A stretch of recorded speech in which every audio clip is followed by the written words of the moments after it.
I used to think change was something that happened to other people, the kind who still had time to waste and energy to burn.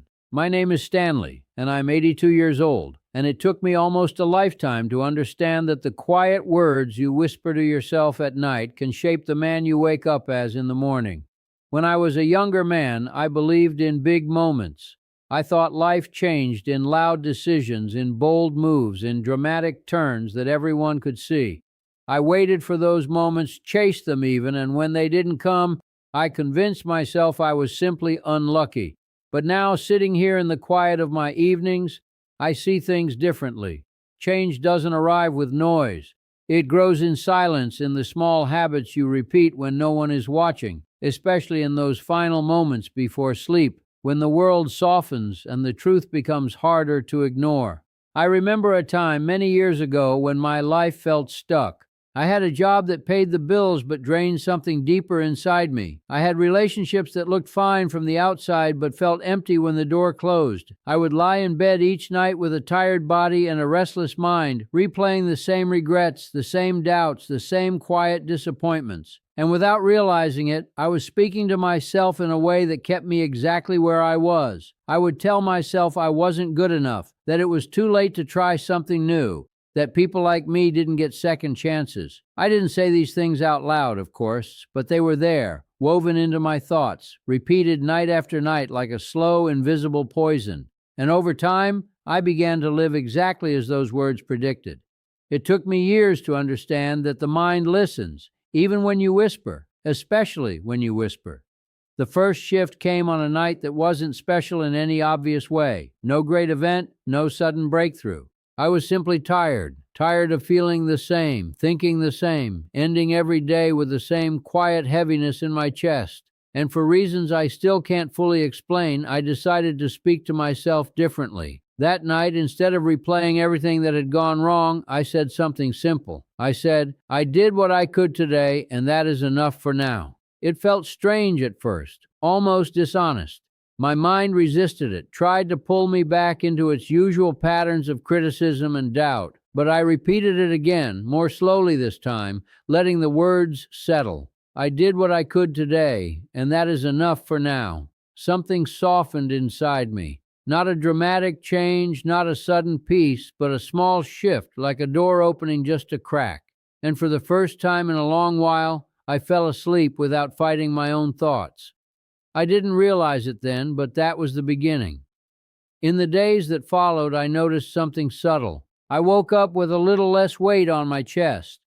I moved through my mornings with a bit more patience.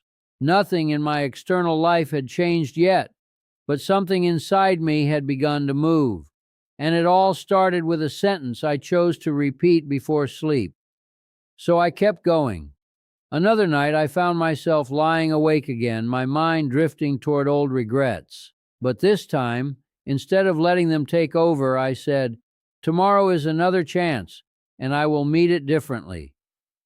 Again, it felt unfamiliar, like trying on a coat that didn't quite fit yet.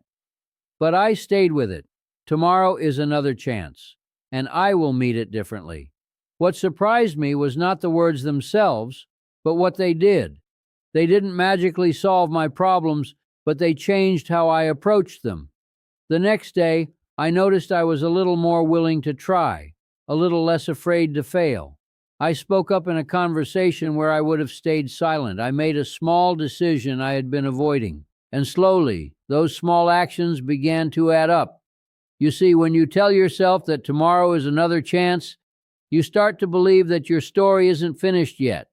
And when you believe that, you begin to act like it. There was a third phrase that came to me during a particularly difficult time. I had lost someone close to me, and the silence in my home felt heavier than ever. Nights were the hardest. The absence was loud, and my thoughts were filled with everything I wished I had said or done differently. One night, as I lay there staring at the ceiling, I said quietly, I forgive myself for what I didn't know then. Those words were not easy. They carried weight, and they stirred emotions I had been avoiding. But I repeated them anyway. I forgive myself for what I didn't know then. Something about that sentence felt honest. It didn't deny the past, didn't pretend everything was fine. It simply acknowledged that I had done the best I could with the understanding I had at the time. And that realization brought a kind of peace I hadn't felt in years. Forgiveness, I learned, is not something you offer once and move on from. It's something you practice quietly, often at night, when the truth feels closest. And when you begin to forgive yourself, you create space for something new to grow. As time went on, these nightly words became a habit, not a rigid routine, but a gentle practice. Some nights I needed reassurance. Other nights I needed courage. And sometimes I needed to remind myself of something I had almost forgotten. One evening, after a long day filled with small frustrations, I caught myself slipping back into old patterns of thought. The familiar voice returned, telling me I wasn't doing enough, that I was falling behind, that I should have been further along by now. But instead of accepting it, I paused, took a breath, and said, I am still becoming, and that is not a failure. I am still becoming, and that is not a failure. That sentence stayed with me. It changed the way I saw my own progress. I realized that I had been measuring my life as if it were already finished, judging myself against an imaginary final version that didn't exist. But life doesn't work that way. We are always in the process of becoming, always unfinished, always growing in ways we may not even notice. And when you accept that, you stop punishing yourself for not being where you think you should be. The final phrase came much later, after I had already begun to see the effects of these quiet changes. By then, my life looked different. Not perfect, but fuller, more honest. I had rebuilt relationships, taken small risks, and learned to sit with myself without fear. But there were still nights when doubt would return, when the old questions would surface. What if it's too late? What if none of this really matters? And on one of those nights, I said something that felt both simple and deeply true. I said, I am grateful for this day, even with its imperfections. I am grateful for this day, even with its imperfections. Gratitude is not about pretending everything is good. It's about recognizing that even in an imperfect day, there are moments worth holding on to. A kind word, a quiet meal, a small step forward.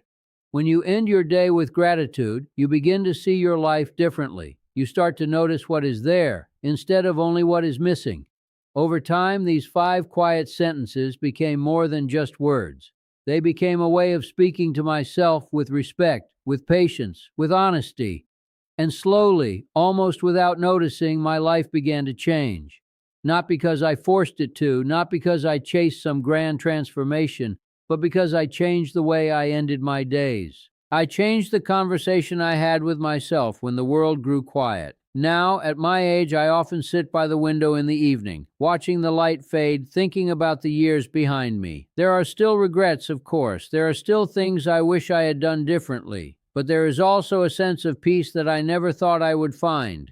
And if I could sit across from you right now, if I could speak to you not as a stranger, but as someone who has walked a long road and learned a few things along the way, I would tell you this. Do not underestimate the power of the words you repeat in silence. Do not assume that change requires something loud or dramatic. Sometimes the most important shift happens in the quietest moment of your day, when you are alone with your thoughts, deciding what kind of voice you will listen to. Tonight, when you lie down and the day begins to settle, pay attention to what you say to yourself. Notice the tone, the words, the patterns.